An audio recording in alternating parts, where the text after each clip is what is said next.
आज हम देखने वाले हैं डुअल नेचर ऑफ रेडिएशन का फॉर्मूला सीख बहुत ही कम टाइम में। ठीक है, सबसे पहले हम देखेंगे energy of photon. Energy of photon क्या होता है, हमारे पास ई बराबर एच म्यू होता है। एच हमारा क्या होता है, प्लैंक कांस्टेंट, और म्यू क्या होता है, फ्रीक्वेंसी होता है। ठीक है, उसी को हम लिखते हैं एच सी बाई लेमडा, यानी कि म्यू बराबर क्या होता है, सी बाई लेमडा। ठीक है, जब हम एच और सी को मल्टीप्लाई करते हैं तो हमारे पास आता है 2 into 10⁻⁻25 joule by lambda. Lambda हमारा क्या है, वेवलेंथ है। ठीक है, और उसी को जब हम इलेक्ट्रॉन वोल्ट में कन्वर्ट कर देते तो हमारे पास आ जाता है 12400 electron volt by lambda. Lambda किसमें, एंगस्ट्रॉन में। जब इसको हम नैनोमीटर में लिखेंगे तो यहाँ से एक जीरो हटा देंगे। नंबर ऑफ फोटोन हमारे पास क्या होता है, इसी में हम वैल्यू एच और सी, एच म्यू में हम एन लगा देते हैं तो हम यहाँ से एन की वैल्यू निकाल लेते हैं। और एन की वैल्यू हमारे पास क्या आती है, energy of photon by H into mu. ठीक है, और इसी को हम जब और सॉल्व करते हैं, इसके टर्म में लिखते हैं तो हम क्या लिखते हैं, energy into wavelength by Planck constant into speed of light. ये हमारी एन की वैल्यू आ जाती है। इसको याद करने की कोई जरूरत नहीं, इसी से निकल जाता है यहाँ पे एन पुट करके। ठीक है, उसके बाद momentum and mass of photon देख लेते हैं। मोमेंटम क्या होता है, पी। पी हमारा क्या होता है, एच बाई, यानी कि फ्रीक्वेंसी बाई वेवलेंथ होता है। इसी को हम पी को क्या लिख सकते हैं, एनर्जी ऑफ फोटोन है, यानी कि एम इंटू सी लिख सकते हैं। सी हमारा क्या है, स्पीड ऑफ लाइट है। यहाँ से हम एम की वैल्यू निकाल सकते हैं। एम बराबर क्या हो जाएगा, एच बाई लेमडा इंटू सी। ठीक है, इसी को हम एनर्जी बाई सी का स्क्वायर लिख सकते हैं। जब सॉल्व करेंगे तो ये बन जाएगा। पावर देख लेते हैं। पावर क्या होता है, एनर्जी बाई टाइम। पावर क्या होता है, एनर्जी बाई टाइम। एनर्जी क्या होता है, Planck constant into frequency by time. और इसी को हम क्या लिख सकते हैं, H C by lambda into T. किसी को भी याद करने की जरूरत नहीं है, सिर्फ इसको याद करने की जरूरत है, बाकी सब अपने आप हो जाएगा। पावर हम जानते हैं कि एनर्जी पर यूनिट टाइम होता है। ठीक है, उसके बाद number of photon emitted per unit time. Per unit time में कितना नंबर ऑफ फोटोन इमिटेड होता है, इसको हम लिखते हैं एन बाई टी से। यानी कि यहाँ पे जब भी हम किसी में पर यूनिट टाइम लगाते हैं, यानी कि जितना फोटोन निकल रहा है जितने टाइम में, तो एन बाई टी लिखते हैं। सेम फॉर्मूला रहेगा, यहाँ पे हम पावर का फॉर्मूला देखे हैं, एनर्जी बाई टाइम होता है। ठीक है, तो यहाँ पे हम एन पुट कर देंगे। एन जब पुट कर देंगे तो ये हमारे पास ये एनर्जी हो गया, ये टाइम हो गया, और ये हमारे पास एन हो गया। तो एन से हमारा निकल जाएगा यहाँ पे एन, ये इधर ही रहेगा, और ये पी पावर है हमारा, और ये एच म्यू यानी कि एनर्जी है। तो पर यूनिट जो हमें number of photon emitted per unit time क्या हो जाएगा हमारे पास, पावर बाई एनर्जी। ठीक है, और इसको अगर हम इस टर्म में लिखेंगे, यानी कि लेमडा के टर्म में लिखेंगे, तो हमारे पास क्या होगा, पावर इंटू लेमडा और एच इंटू सी। ये हमारे पास आ गया energy, number of photon emitted per unit time. ठीक है, इंटेंसिटी क्या होता है, इंटेंसिटी जो होता है वो energy per unit area per unit time होता है। यानी कि energy per unit area per unit time को हम क्या कहते हैं, इंटेंसिटी कहते हैं। ठीक है, ये एन हमारा क्या है, नंबर ऑफ फोटोन है यहाँ पे। इसी को हम सॉल्व किए तो एनर्जी को हम क्या लिख सकते हैं, एच म्यू लिख सकते हैं। ठीक है, और इसी को आगे सॉल्व किए तो एच सी बाई लेमडा भी क्या होता है, एनर्जी होता है। और एनर्जी बाई टाइम क्या होता है, पावर होता है। तो यहाँ पे हमने एनर्जी भी देखा और यहाँ पे टाइम देखा, तो हमने क्या लिख दिया, यहाँ पे पावर लिख दिया। ठीक है, यहाँ पे एन भी लगा सकते हैं। ठीक है, एनर्जी डायरेक्टली प्रोपोर्शनल होता है किसके, नंबर ऑफ फोटोन और फ्रीक्वेंसी के। ठीक है ना, यानी कि जब ये कांस्टेंट रहेगा तो इंटेंसिटी नंबर ऑफ फोटोन पे डिपेंड करेगा, और जब नंबर ऑफ फोटोन कांस्टेंट होगा तो फिर ये फ्रीक्वेंसी पे डिपेंड करेगा। ठीक है, रेडिएशन प्रेशर क्या होता है, रेडिएशन प्रेशर का ये फॉर्मूला होता है P बराबर I intensity upon speed of light. ठीक है, और ये 2 माइनस रो। रो क्या होता है, एब्जॉर्प्शन होता है, यानी कि एब्जॉर्प्शन, जो कंप्लीट एब्जॉर्प्शन होता है उसको क्या लिखते हैं हम, रो को क्या, उसका रो का वैल्यू क्या होता है, 1 होता है। यानी कि जब हम इसको सॉल्व करेंगे तो हमारे पास पावर क्या आ जाएगा, कंप्लीट एब्जॉर्प्शन वाले के लिए आई बाई सी। ठीक है, पावर बराबर क्या हो जाएगा, आई बाई सी। यानी कि यहाँ पे हम 1 रखेंगे तो ये 2 माइनस 1 1 हो जाएगा। ठीक, कंप्लीटली।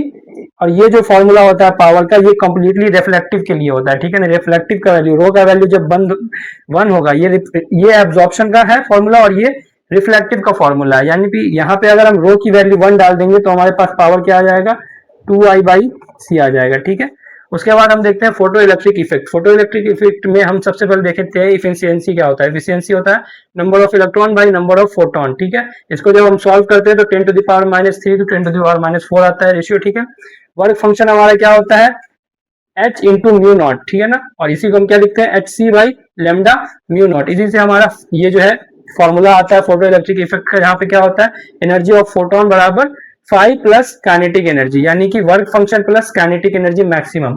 इसको हम जो है इसको जब खोलते हैं तो एनर्जी हमारा क्या होता है, एच म्यू बराबर एच म्यू नॉट, यानी कि ये हमारा वर्क फंक्शन हो गया, और ये हाफ एम वी स्क्वायर क्या होता है, काइनेटिक एनर्जी होता है। इसको हम इस तरीके से लिख सकते हैं, काइनेटिक एनर्जी को हम ईवी के टर्म से लिख सकते हैं, इलेक्ट्रॉन वोल्ट के टर्म से। ठीक है, ये हमारा क्या होता है, एच सी बाई लेमडा। ठीक है, ये फॉर्मूला को हमने और खोला, ठीक है, H C by lambda naught, यानी कि ये वर्क फंक्शन, और हाफ एम ई क्या है, मास ऑफ इलेक्ट्रॉन, और वी मैक्स का स्क्वायर, ठीक है।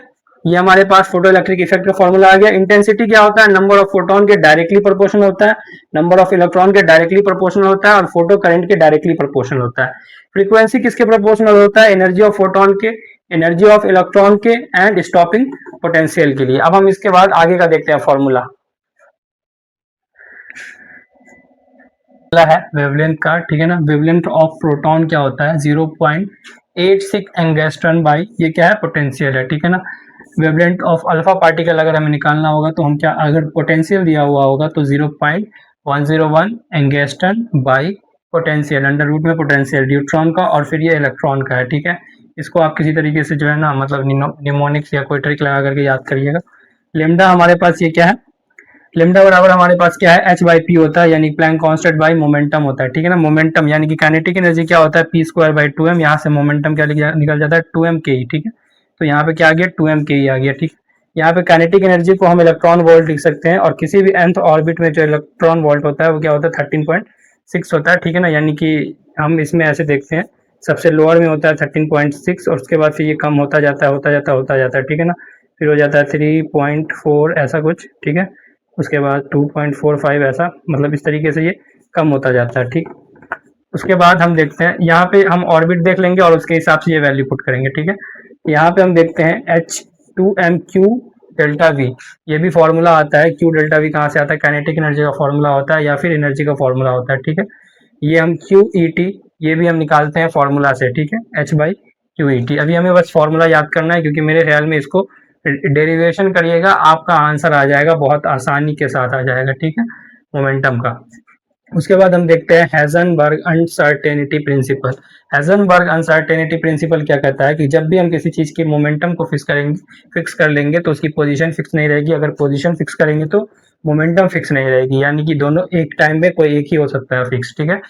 Lambda delta x into delta P क्या कहता है, h/2 से क्या होगा, ज्यादा होगा या फिर बराबर होगा, और ये क्या है, एंगुलर मोमेंटम है, और ये क्या है, क्यू चार्ज है, ठीक है ना। ये क्या होगा, h/2, ये h डैश है, देखिए h डैश हमारा क्या होता है, h/2 होता है, ठीक है ना, h/2, ठीक है। अगर इसको हम ये यहाँ पे वैल्यू पुट कर देंगे तो h/4 ही आ जाएगा, ठीक।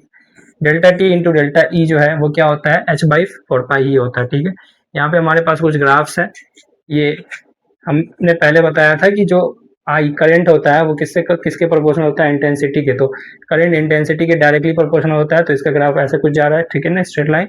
ये करंट जो है फ्रीक्वेंसी के डायरेक्टली प्रोपोर्शनल नहीं होता है, यानी कि ये प्रोपोर्शनल नहीं होता है, तो ये हमारे पास सीधा ग्राफ आया। यहाँ पे हम देख रहे हैं काइनेटिक एनर्जी, सॉरी पहले यहाँ देख लेते हैं, काइनेटिक एनर्जी नहीं है, हाँ ठीक है, काइनेटिक एनर्जी का इंटेंसिटी के साथ ग्राफ देखेंगे तो एनर्जी के डायरेक्टली प्रोपोर्शनल नहीं होता है इंटेंसिटी, तो इसका कांस्टेंट आ रहा है ग्राफ, ठीक है। ये हमारे पास क्या है, स्टॉपिंग पोटेंशियल और इंटेंसिटी, यानी कि ये भी एनर्जी है, ये भी एनर्जी है, तो हमारे पास इसका भी ग्राफ क्या आएगा, स्ट्रेट लाइन आएगा, ठीक है, कांस्टेंट ग्राफ आएगा।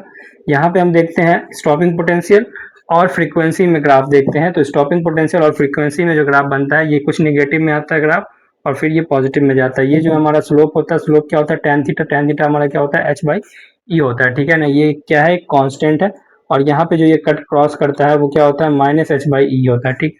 काइनेटिक एनर्जी का फ्रीक्वेंसी के साथ जब हम ग्राफ देखते हैं तो वो भी क्या आता है, एक स्ट्रेट लाइन आता है, सीधा लाइन, और आई का फ्रीक्वेंसी के साथ ग्राफ देखते हैं तो ये भी कांस्टेंट आता है, क्योंकि इंटेंसिटी जो है, सॉरी करंट जो है वो डायरेक्टली प्रोपोर्शनल नहीं होता फ्रीक्वेंसी के।